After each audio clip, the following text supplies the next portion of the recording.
This is the Horse Radio Network. This is episode 391 of the Dressage Radio Show on the Horse Radio Network, brought to you by Total Saddle Fit, Kentucky Performance Products, Uncle Jimmy's, and Horseware. In this episode, Tim and Karen talk with Charlotte Trentelman, a USEF judge licensed in both traditional and Western dressage, about the similarities and the differences between the two disciplines.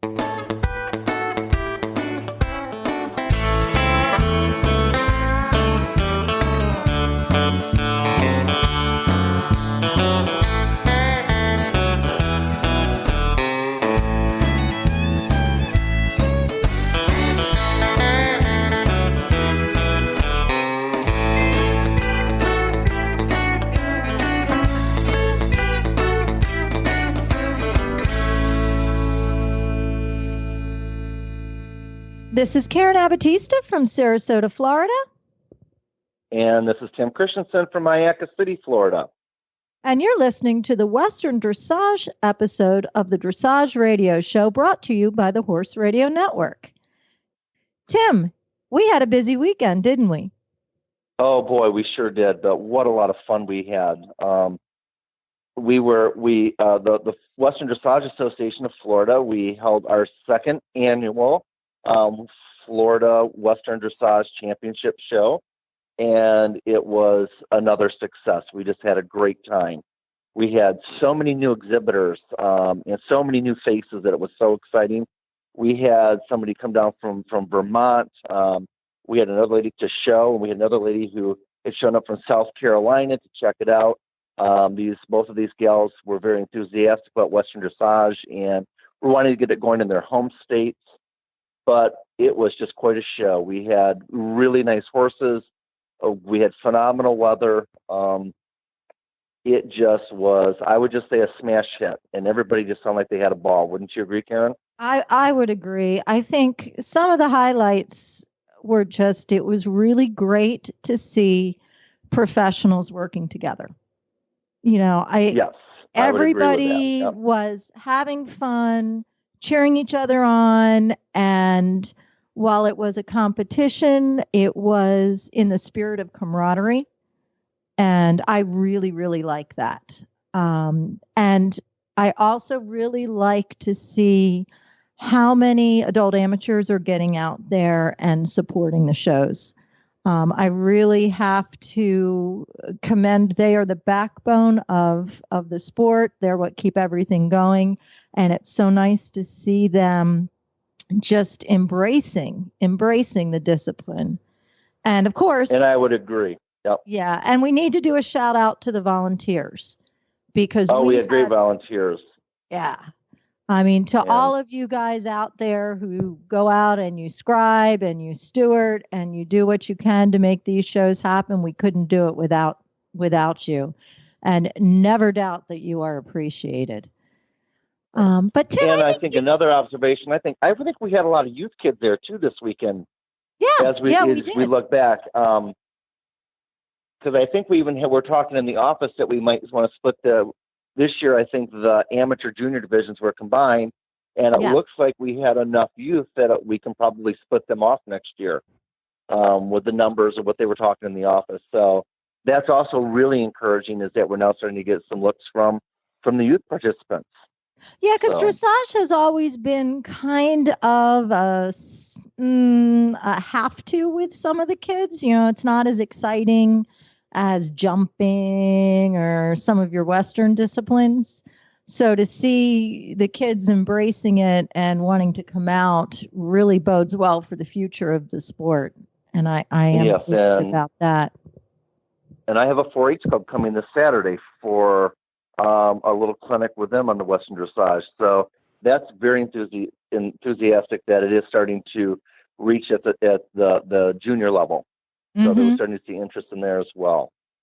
So, and I just have to tell everybody, Karen, how many tests did you read? It is amazing that I have a voice today. I do have to say, I think I counted 26 or 28 tests that I read on Saturday and a couple more even on Sunday because I got roped in for some other people, when I was standing on the sidelines. I think the judges got tired of looking at me personally. I mean, I just kept walking from ring to ring to ring to ring. And of course, nothing like a little bit of pressure. So it's Sunday, almost towards the end of the show, and you look at me as we're going in, and I'm thinking I would kill for a throat lozenge and say, I've never ridden this test before. Make sure I can hear you.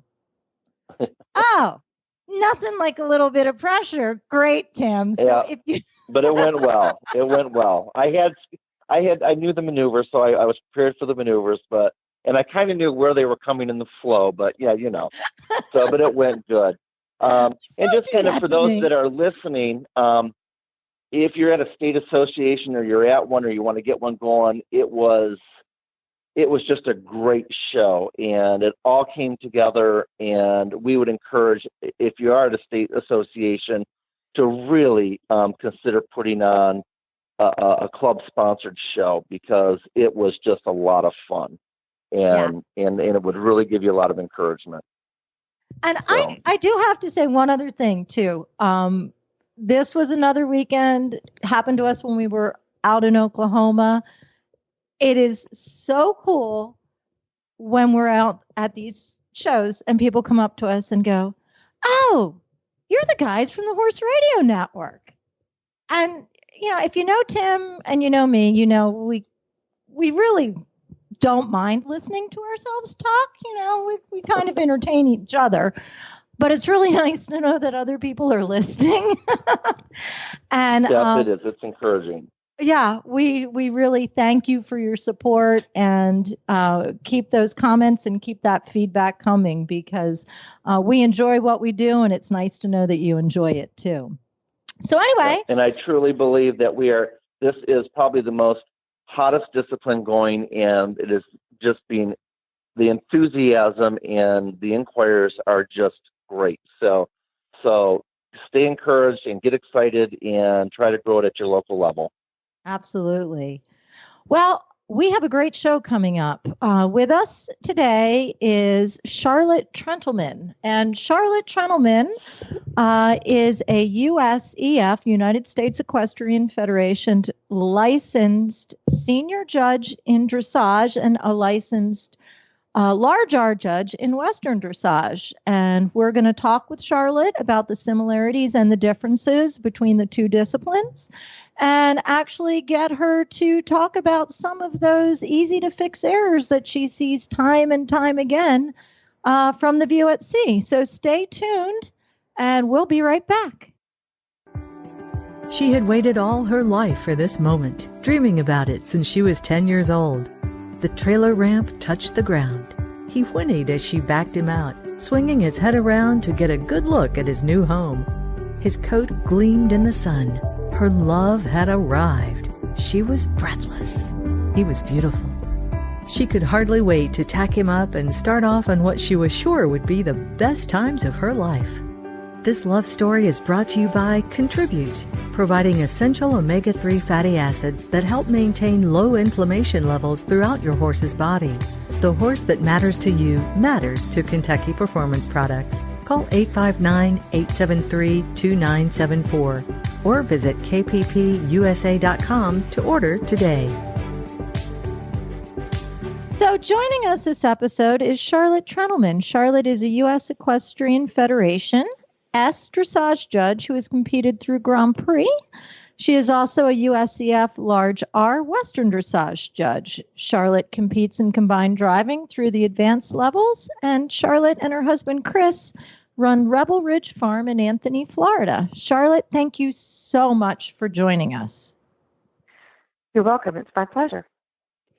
Now, as a licensed judge in both traditional dressage and Western dressage, we figured you're the perfect person to ask about the similarities and the differences between the two disciplines, because that seems to be one of those questions that comes up over and over again with our listeners. What what exactly is Western dressage, and how does it differ from what they're used to seeing in the USDF competitions? Well, first of all, we see an awful lot of it in the schooling shows in our area, and most of the judges at my level don't necessarily do a whole lot of schooling shows, but I do get a lot of questions from the L judges, the small R judges that are asked to do that, and the advice that I give to them is that, yes, basically the same things are in progress. The basics of the gait are there. The connection is there. All of the basic, if you will, steps that you would do in a normal dressage class, you would also do in the Western. But where the difference is the Western dressage has more of an emphasis on obedience, accuracy, connection being light and quiet, and a free-flowing feeling. Not that that's not certainly sought after for in the straight, but in the straight dressage, also there's a little bit more of emphasis on the athleticism and brilliance at times that gives that type of horse a little bit more of an edge, even though it may not be as obedient or accepting of the bit. I really like the fact that in Western dressage, they ask the horse to work with the rider. They ask the horse to bend with the rider. They ask the horse to be quiet in the bridle, not to come behind, not to be forced. It has to be free-flowing. When you have that, you get good scores for it. When you don't have that, you have to charge down, even though the horse may have very, very good gaits. If they're not behaving, if they're not relaxed and bending, then you cannot give a higher score. So we're kind of emphasizing rideability over brilliance? That's true, although a brilliant horse that's balanced uphill and has a lot of athleticism and suppleness through the back will probably get a higher score if it's doing everything else just as well as a horse not so brilliant. That's going to be the same in either division, either the traditional dressage or the Western dressage. It has to be. Okay. And a couple questions, Charlotte, as you know, is I come from a strong Western background from the all-around horse. And if you could just go through, and like you talked about the bend, and I think the Western people who are coming in new is the proper bend. And it took me a while, the bend and the arc around your circles or around your leg. And it's not just bending the head in or the neck, but that proper bend in the body. And also that word that you just brought up, suppleness in the back. As we get some of these pleasure horses or the all-around horses that may be a little tighter gated, a little tighter in their back, explain that briefly if you could for the listeners. Okay, let's go with suppleness first.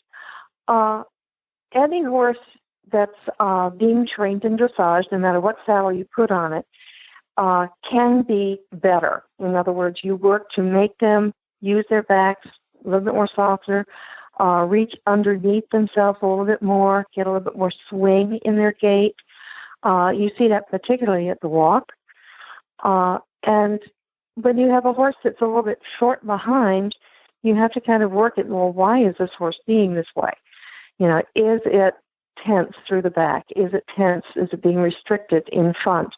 How can you get the horse to stretch forward, stretch down, develop its top line so that it can use the back a little bit more properly and a little bit more elastically? That's one thing. Now, as far as bending is concerned, most of the time you see them bend in both divisions. You see too much bend. You see the neck, but not anything through the body. Or worse, you see the shoulder pops out, the neck stays in.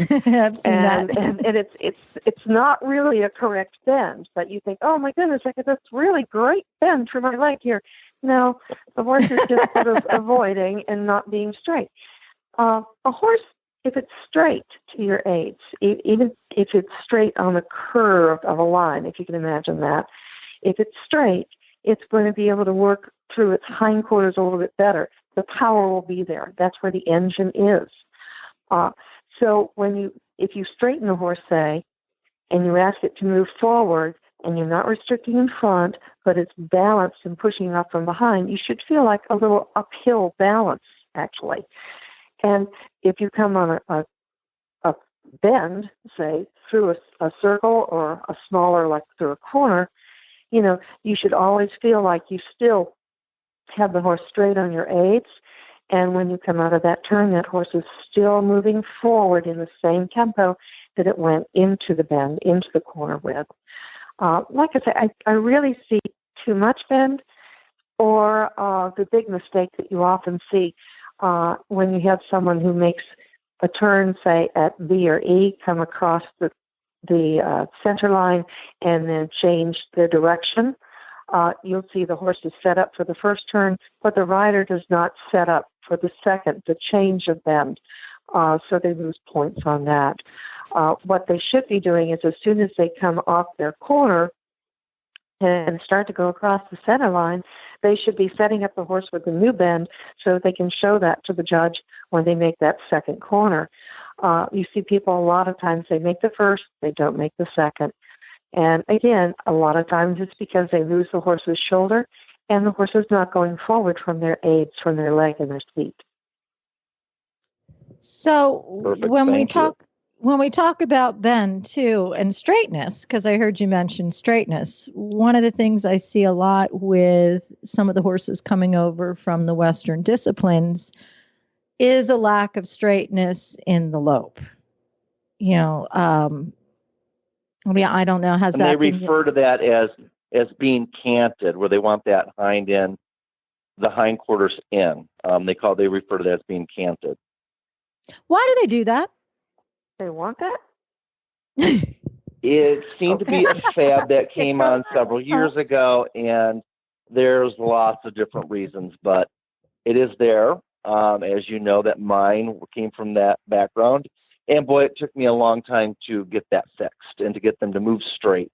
And Karen, as you know, every now and then it reappears. Oh, yeah. When they get tense, all of a sudden you're doing a head to the wall leg yield in a canter down the rail. Yeah. And you're like, all at once you move wrong, and they're like, okay, here we go again. And you're like, no, go straight. So, yeah. That's one of those things where I just have no idea why someone even came up with that, because it makes no sense to me.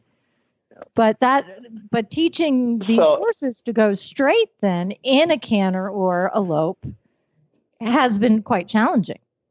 It has been, and it took me a while to redo it. So, Charlotte, if you could talk to the listeners about the importance of straightness as we're going down that rail, because that's when our horses want to cant in or not, and why it's important. Because someone said to me once, they said, become obsessed with straightness.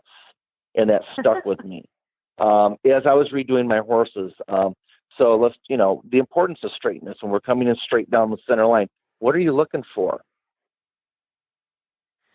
Well, when the horse is coming straight down the center line, I'm looking for the front 2 feet if I'm sitting at C. And hopefully I don't see the rear. In other words, they come in straight, they stop straight, and they move off straight. And for that, the front legs and the hind legs are tracking the same way. Now, it's a little bit more difficult and harder when you're going down the long side of a ring, whether it be a dressage arena or just a regular main ring type of situation, because what happens is the horses, of course, if you look at them, they normally are a little bit more narrow in their shoulders or their chest than they are through the hips. So a horse that's going straight down the long side with its outside shoulder and outside hip on the rail will always look just a little bit punches in. This is not to be confused with, actually asking for a leg yield down the long side, which, that's a whole different deal. But rather than think, okay, I've got to bring the horse's hip in, what you need to do is to bring that horse's shoulder out just a tad so that as a person who is inside the ring or at C is looking at it, the horse looks straighter. If you get this, then the horse is able to push off more evenly from behind, and come underneath a little bit more. Your half halts will go through a little bit better. You'll be able to re-weight the horse over the haunches as you need to get the balance a little bit more uphill. If the horse is crooked, you can't do those things. And if you look at the Western dressage rules, they say the same thing for traditional dressage. They want to see an uphill quality, especially as you're getting into first level 1, level 2, level 3, and of course level 4 now that we're going to have that. And not so much in the basic or intro levels, but you want to get that balance uphill. You want to be able to feel that the horse can power off. A good example, people have often asked me, well, how do I know if I have a really good lengthening or a really good medium trot or jog? And, well, you start to work on something like a shoulder 4 or a shoulder in. You put your horse into like a shoulder in, go down the long side. At some point the horse across the ring and ask it to straighten and push off. If for a couple of strides you feel real push from behind, that means that the horse is lengthening, is pushing off, and also you have weighted that inside hind leg enough so that it can demonstrate that. That's why we ask horses to sit a little bit more when we're asking them to come into collection. That's one of my favorite training exercises. That was the old fourth, was that 4-2? Fourth level test 2 at one point? You had to do that, shoulder in to a medium. I loved that. It was from a test a long time ago, that's for sure. And I'm not. Well, you shouldn't say it like that. Not that long ago. I'm not that old. No, you're not. But and also that was an exercise that Major Lincoln used to give us many, many years ago too, when he was teaching. See, here you go with the many, many years ago. Oh, I'll try to get off of that. But to the uphill balance, that's another question that we get a lot from the listeners. We're starting to see, not really apples to apples in some of these classes. We'll have a very traditional stock horse that may not have been provided by nature with a uphill balance. They're pretty level top line. Some of them might even be a little bit downhill against, some of these breeds like your Friesians or your Andalusians that, their necks set higher.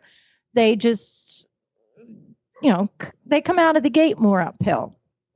From a judge's perspective, how do you deal with that? Because the Western horse might be trying their best to sit behind, but they're just not made that way. Well, first of all, let's think a little bit about terminology here. Selection, uphill, what does this actually mean? It means self-carriage, which is something that from level 1 on we should be seeing. And for a really good basic level horse, we should be seeing the beginnings of it. Self-carriage means when you give the rein, the horse is able to maintain its balance. Okay? And if it gets quicker in its rhythm, if the tempo runs a little bit downhill, leans on the bit, this is lack of collection or uphill balance or self-carriage. And you have to work. I mean, some horses, it's going to be harder to work with it, but that horse may be able to do other things much better. That horse may be able to lengthen better than, and may be able to swing to its back a little bit better. Just because it's built a little downhill doesn't mean it's not a good dressage horse. It just means that you have to really work to strengthen it over its top line, which is something I say a lot, strengthen the horse over the top line so that it can carry its own head and get a little bit more engaged behind, bend the hocks, articulate the hocks, so that the weight comes a little bit more balanced over the hindquarters. It's not impossible, and I certainly would never say to anybody, don't ride this horse in dressage because, he's not built right, because dressage is supposed to make every horse better. Now, the other horses that that are born uphill, sometimes we have a hard time getting them to stretch forward into the connection, and that's equally bad. So there are points to be lost in that direction too. The horse still needs to be able, even if it's naturally uphill and very, very collected naturally, has to be able to step forward and cover its prints, show overstride, show relaxation to its back, and some of those horses have difficulty doing that. Gotcha. Thanks.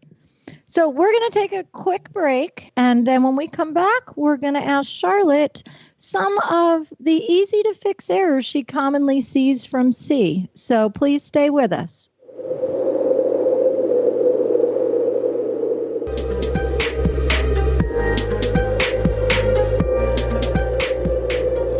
This winter grooming tip is brought to you by Horseware Blankets. Joining us are two of the top grooms in the country, Eventer Philip Dutton's groom, Emma Ford, and Kat Hill from World Class Grooming. Well, our Horseware winter grooming tip of the week is brought to you by Kat. And Kat, this time we're talking about keeping your horses warm after a workout. And I think there always is some confusion exactly what to do here. I do think it's one of the most confusing things, and especially for people who don't necessarily have access to, beautiful indoor that attaches to stalls. If you're having to go out in the wind, or if you've been out for a trail ride, how exactly do you keep those horses warm from having their muscles seize up and get stiff and uncomfortable? The biggest rule of thumb is simply to never leave a damp, warm horse uncovered. You want the horse to cool out slowly. It's actually the opposite of what we think of when we think of the summertime. You really want them to not go from warm and sweaty to freezing cold all at once. Sweat evaporates, which cools them off, which is great in the summertime and works against us in the winter. So I actually leave my tack on until I have a fleece over their rear end, and then I will remove my saddle and saddle pad. But I don't take my saddle and saddle pad off and then put it down and go get a fleece, because I think it can catch a chill quite quickly when it's properly cold. The same thing, I actually try to use a quarter sheet at the beginnings and ends of my workout, so that when I'm doing my walking cool down, when I'm on them or hand walking them, they have something over their quarters to keep them warm. I also try to layer blankets, especially up here in the north, where most days, if you're riding after work, are going to be close to freezing or below freezing. It's very hard to just have a fleece on them. They'll get cold. So what I'll actually do is put a sports net, or the Rambo Luxury Cooler is really nice. It's a dual layer that wicks, or even the fleece-lined Ionic on top of them, and then I put another blanket over top of that to wick away any moisture, and then have the protective layer from the wind on top of it. And I actually don't walk forever. I let them stand, but I just make sure that they stay covered. And especially if you've got a limited amount of time after work and you got to get them dressed again before you head home, putting something underneath their regular blanket that helps wick will prevent them from getting chilled. So the Horseware blankets or fleeces that we'd recommend here are the Rambo Sports Net as your base layer, and then the Rambo Luxury Cooler or a fleece-lined Ionic as your second layer. Well, thank you for that, Kat. Good advice. Where can people find more about what you do? We're on Facebook, Instagram, and our website are all the same. It's World Class Grooming. Our website is worldclassgrooming.com, and then you can find us on Instagram and Facebook at just World Class Grooming. And don't forget the book, World Class Grooming. You can find that at the website as well. Great holiday gift. This tip was brought to you by Horseware. Have you ever wanted to own your own Rambo? Well, here's your chance. From October 3rd to November 23rd, receive $50 off any Rambo turnout blanket, including the Rambo Duo, the Optimo, the Original, the Supreme, and all the others in the Rambo turnout line. All you have to do is trade in your old turnout from any brand for a horse in need. Simply visit horseware.com/trade for more information and fill out the form for the voucher you will need to get your $50 off. The complete list of retailers is at horseware.com/trade as well. Open to U.S. and Canadian residents only. Go to horseware.com/trade today and replace that blanket with all the holes for one of the best blankets on the market, the Rambo Turnout line.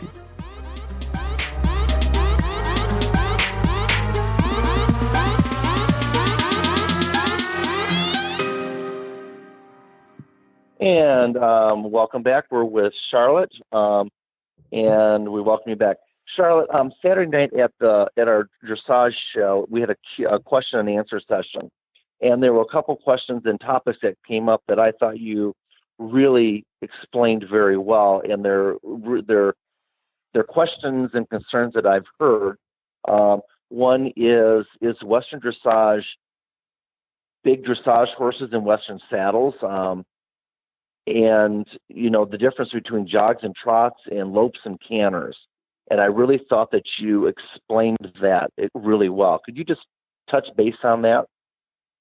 Horses are horses. They walk, they jog, they lope, and they walk, they trot, and they canter. If you look at the rules for WDAA, the Western Dressage Division, as well as the Dressage Division, it's almost identical as to what they are saying that you should do if you're trotting, jogging, loping, cantering.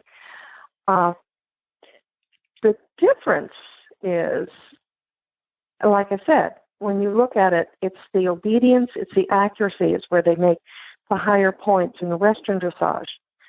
Now, but you still have to look at the basics. And the very bottom of the basics scale is rhythm. What's rhythm? Rhythm is the 4-beat walk, the 2-beat jog or trot, and the 3-beat canter or lope. If you don't have that, you're not going to get a good score. And I've seen time after time, you're watching a class, you watch one horse go across the diagonal at the walk. Okay, it's walking, fine. You watch another horse go across the diagonal at the walk. You watch it, it's walking, fine. One horse gets a 5.0 for its effort, the other gets a 7.0.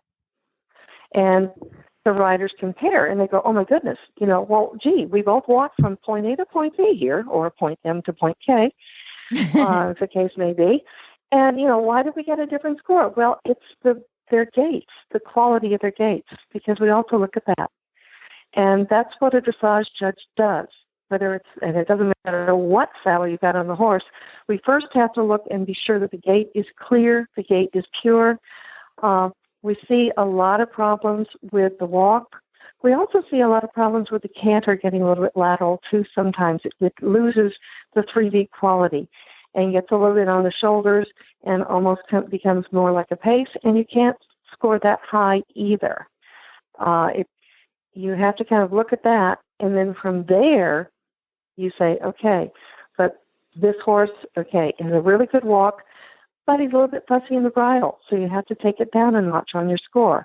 Or he's doing a very nice circle, he's a little bit fussy, and the circle is not quite round. It's a little bit more oval, so you take it down a little bit more. There are some things that we do there. There's no book that says it's a 0.5 deduction or a 1.0 deduction. You also have to look to see how bad it is. A disobedience sometimes is momentary, fleeting. You take it down maybe a half point if it's a blink of an eye. Or you can have a horse that stops and pitches a fit in the middle of the ring. Certainly that's a disobedience too. You're going to actually take it down far much more than that. Does that make sense? Yes, it does. Yep. You had a question about the gated horses?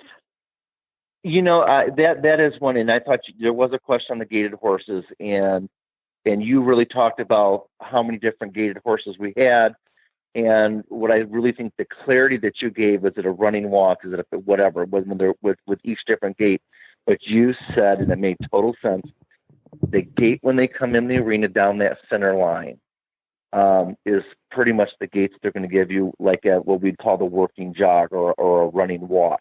if you could just touch base on that for our gated folks, because that sure clarified a lot of questions. Right, and rightly so. The gated folks are concerned that we will not recognize their gates, that we will not say that it's clear or pure, or, they feel like they're not going to get the best eyes as far as the judges are concerned, because most of the people who are judging Western dressage are coming out of the dressage field, and we don't have gated dressage in our regular dressage classes. But And when I have a younger judge, an L judge, come to me and say, "Oh my God, I'm doing a schooling show and they've got a gated class. What do I do?" I said, "Well, okay." Most of them do a 4-beat gate. There are some pacing gates, but whatever that horse comes down the center line doing, that's the gate you're looking for. If it's a 4-beat gate, you're looking for that 4-beat gate. If it asks you to lengthen that gate or go into your working gait, then, they still have to maintain that 4-beat gait. If it's level 1 and they need to lengthen, they have to be able to lengthen their frame a little bit and still maintain the 4-beat gait. If they lose it, if it becomes lateral, if they lose the clear 1, 2, 3, 4 in that gait, when they're making a corner, when they're coming into their halts or transitions, that's when you have to knock them down. And it doesn't really matter. Yeah. So the same rules in terms of tempo and regularity apply. It's just the sequence of footfalls a little bit different depending on the breed. Yeah. You just and most of us, we have no idea what breed is coming down the center line. We just have to take the horse that's in front of us. If it's a gated class, we have to look and see what the gait is that they're giving us and adhere to that. A little bit easier for us if it's a jog and a lope, because that's where we've mainly been taught. That's our comfort zone. Yeah, it's a comfort zone. And I really do want to say that when you do go to a schooling show and they've mixed up the traditional and the Western classes, and sometimes, it's like one class of each, dovetailing along.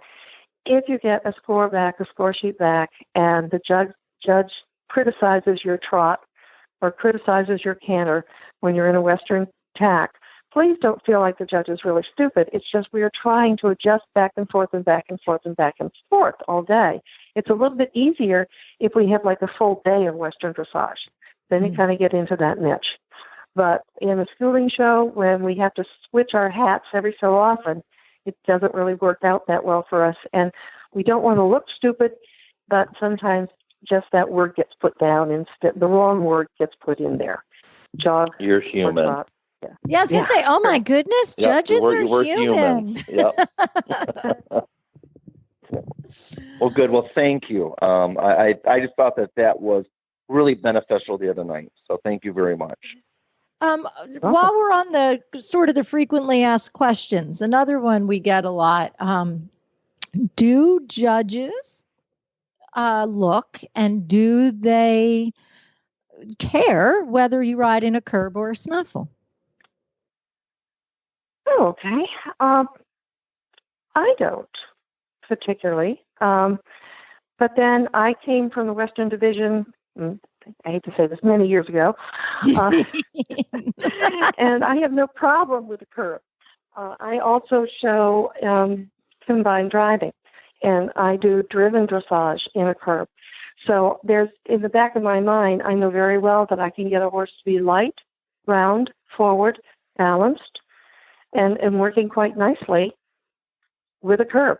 There are some judges that don't think it's possible, and they're a little bit, stonewalling this a little bit. But if they actually looked, we do go to curbs when we go into the FEI division and with the double bridle in traditional dressage. And it is a lightening aid more than it's certainly never meant to be heavy. And there is so much emphasis in Western dressage on lightness of the aids and the quiet mouth of the horse that, we have to be serious. It's a serious fault when the bit hurts the horse, the mouth is open, tongue is balled up, gagging, tongue out, whatever. we can't give that a good score. So I love to see riders come in and really handle a horse beautifully with a nice curb. I went to an Arab show a few months ago, and one of the gals came from the main ring and decided to do a dressage test with her main ring horse. She actually did a beautiful forward ride. She'd done her homework, and she did it with her one hand and the romal. And I don't think she ever realized that, she would have an option to do it with two reins, two hands. I thought it was or an option to do it with the snaffle. That was how she worked her horse. It was very harmonious. She got a great score for it. I have no problem with it as long as it's done well. Okay. Thank you. And that I had another question about that, and I just completely went out of my head because I was listening to your answers so intently. I have a question, though, or just an explanation. Once again, it's a learning curve. Is from a judge's point of view, when you're going to score, and Karen, you've told me that before when you've been at traditional shows, and the box. And if something goes wrong in the box, and so I've done this now long enough that I'm familiar with the boxes and what maneuvers are in the boxes. And when we finish the box, and then we go on to the next score, the next maneuver. So common errors that, I was doing is if something's going to fall apart in one box, it falls into the next box.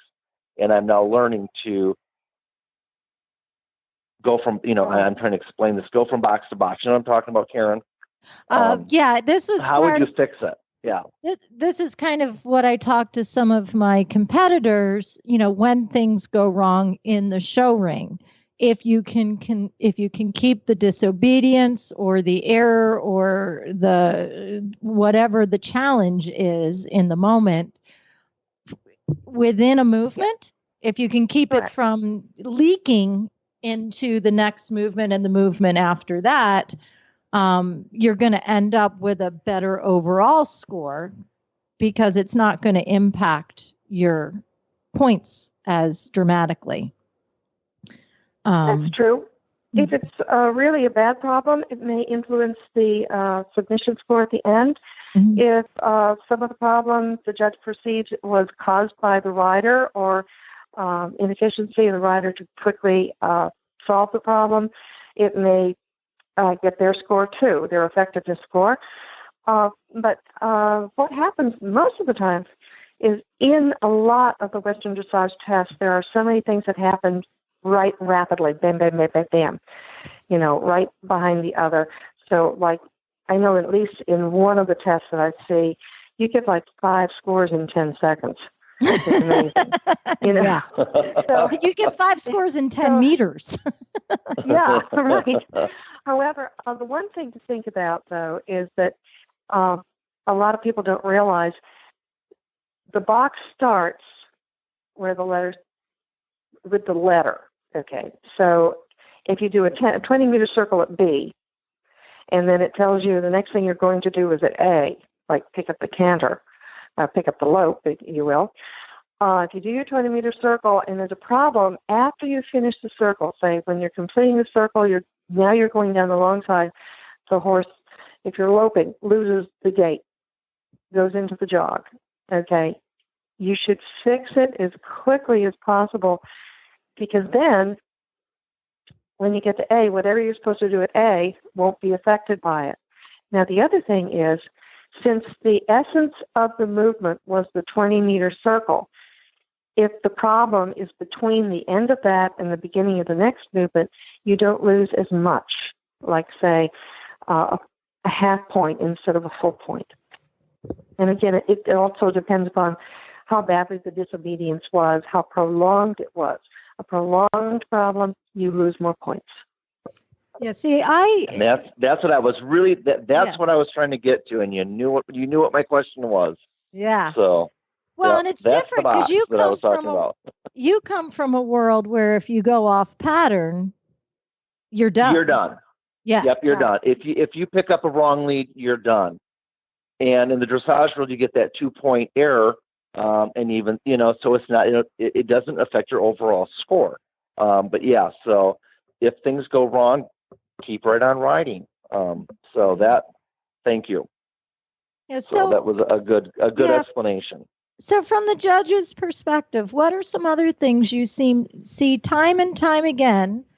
And this is your opportunity to speak up and tell people, please don't do that because it's so easy to fix. And I want to give you a good score, and I just can't when you do that. Well, first of all, one of the things I'd like to tell any rider in front of me is that I know that they're out there. I know that they may be nervous. No one ever goes down the center line trying to do a bad job. You know, but I understand that in the heat of the moment, sometimes you forget what your work at home has taught you to do. The more you can fix things with your seat and your leg rather than your hand, the better off you're going to be. When you come down the center line, I could take a little bit off if your halt is not prompt, but I take a lot off if your halt is not straight. And think about this. I'm sitting at sea. I cannot tell if your one hind leg is a little bit more forward than the other, but I sure can tell if one hind leg is sticking out to the left or the right. Gotcha. You know, so make those halts straight. Prepare. And once again, you're looking for two legs when you're looking down, correct? Yeah, absolutely, yeah. Perfect. Yep, you don't want to see 3 or 4. Good. No, definitely not 4. Here, even though you're scared to death and you're looking at this terribly grumpy judge in front of you, when the first time you come down the center line, look over to where you're going to go, plan that nice turn that you're going to make, take the horse with you on your aids, command the ring. Don't I like be afraid. That. Command the ring. Yeah, absolutely command that ring. And then one of my biggest problems that I see with, half turns from B to E, half circles, as well as 20-meter circles, is people who make ovals instead of the actual half circle or circle. I like the abstract geometrical shapes, personally. Oh, well, yeah, the potato. Here's the potato. Right. We see that occasionally. One of the ways that I used to characterize it is saying flat-sided at D. So, don't do that. And everyone says, oh, you can't tell if they're doing a half circle from B to X and a half circle from X to E. You can't tell if that's an oval. Of course I can. If they get on the center line and jog down another 20 feet, of course they're not making 2 half circles. Even though I'm sitting at sea, technically they say, oh, you can't see that. Yes, we can. So make your circles round. The circle does not go, a 20-meter circle does not go to the letters on the center line. Mm-hmm. If you're in and this is traditional, if you're in a 60 by 20 ring, you have to come inside L and I. Inside, not go out. If you go out to them, you're making a 24-meter oval. Mm-hmm. And I saw this once at a show, another Arab show, a lot of these guys. They put in a 20 by 40-meter ring, and there it's 28 meters between the G and B, and they still were going 28 meters. It took forever to get that class done. But make it a circle around. But yeah, that's just the little things on accuracy that people don't always think about. And we just wish that they would, because you score a half point to a point higher every time you do it right. Well, and I think every judge would so much rather be the good guy. I mean, I think you'd rather give, 60s, 70s, 80s than 40s and 50s. Yeah. I live for 9s. Yeah. Yeah. You really want to see that. Yeah. So give the judge a reason to use the big numbers. Well, Charlotte, it has been absolutely a pleasure speaking with you. I think we're pretty much out of time. I enjoy working with you. I enjoy learning from you. I enjoy riding under you. And now I've enjoyed having you on the radio show. So thank you so much for your time. Hello, folks. Uncle Jimmy here, and welcome to the world of Uncle Jimmy brand products, where funny names mean serious products. Featuring Uncle Jimmy's Squeezy Buns, the squeezably soft hand treat that your horse will love. The award-winning Uncle Jimmy's Hangin' Balls. Uncle Jimmy's Sugar-Free Ball. The incredible Licky Thing, also in sugar-free. The amazing Uncle Jimmy's Pecker Wrecker. And the Big Licky. The infamous Uncle Jimmy Hangin' Ball was first designed by me for my own horses to help reduce the bad habits which come from stall boredom. It now can be found around the world. This nutritious, flavored, filled boredom buster will help keep your horses occupied and happy around the clock. Properly hung, it will last for weeks, provided you don't let your horse pin it, and Uncle Jimmy knows who you are. The ball comes in 4 flavors: apple, carrot, peppermint, molasses, and now sugar-free. Once again, welcome to the world of Uncle Jimmy's brand products, where funny names mean serious products, and satisfaction is 100% guaranteed.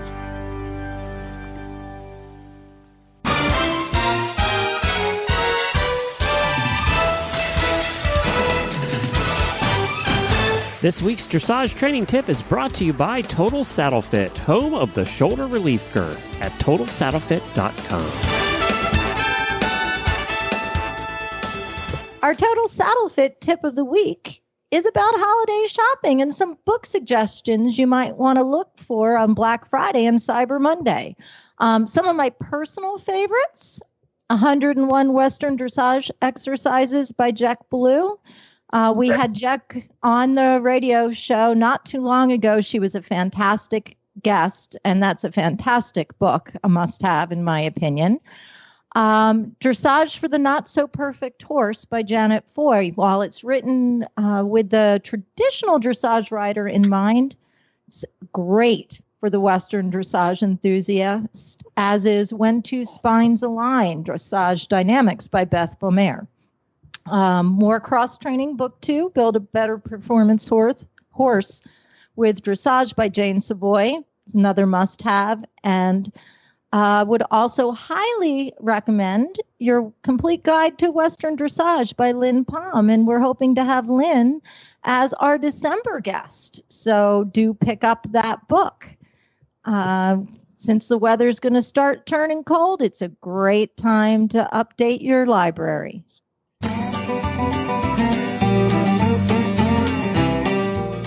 Well, Total Saddle Fit has the cinch that you've been looking for your Western dressage saddle.